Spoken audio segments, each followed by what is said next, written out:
Okay, so Grant, it's probably time to get into a little more detail with estate taxes. And again, with all the other topics we've talked about so far, we're kind of starting with the end goal in mind. So for 2025, there is a lifetime exemption in terms of estate tax.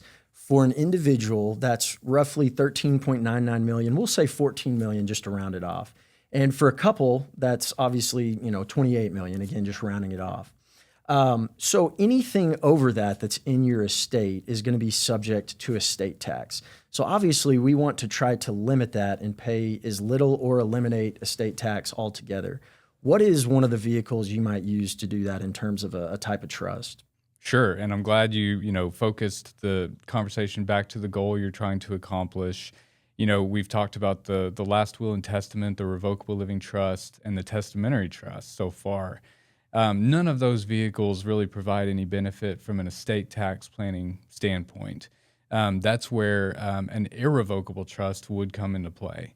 So there are other tactics, which we'll talk about later, to assist with the estate tax reduction strategy.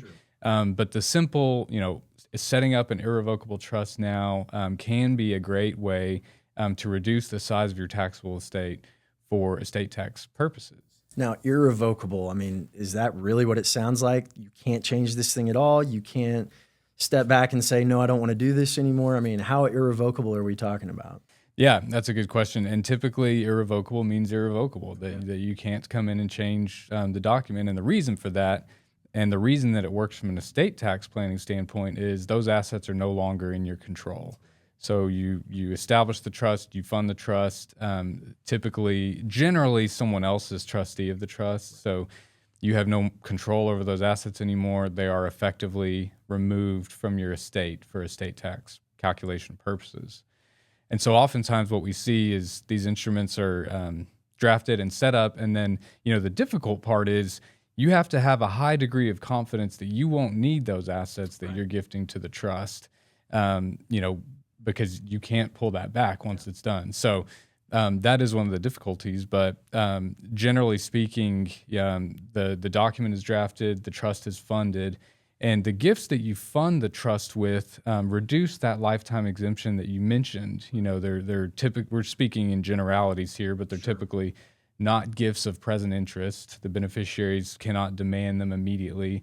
So due to that fact, as you gift to the trust, it reduces your lifetime exemption. The real benefit comes into play as those investments that you made into the trust grow over time. All of that growth is excluded from your taxable estate for estate tax purposes. We've talked about step up in basis a lot here. Tell me again kind of how that plays in with the irrevocable living trust. Right.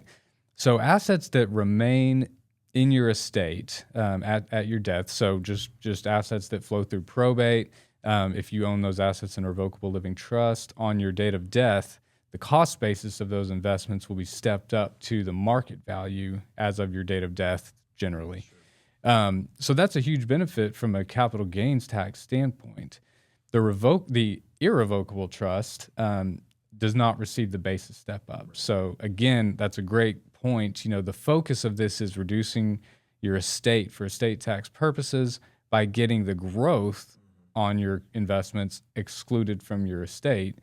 But one of the costs of that is at your date of death, because those assets are no longer included in your estate, they don't receive the step up in basis. Sure. So there are definitely trade-offs when you look at taxes from a capital gains tax standpoint at date of death to estate tax. It's an important differentiation. Absolutely.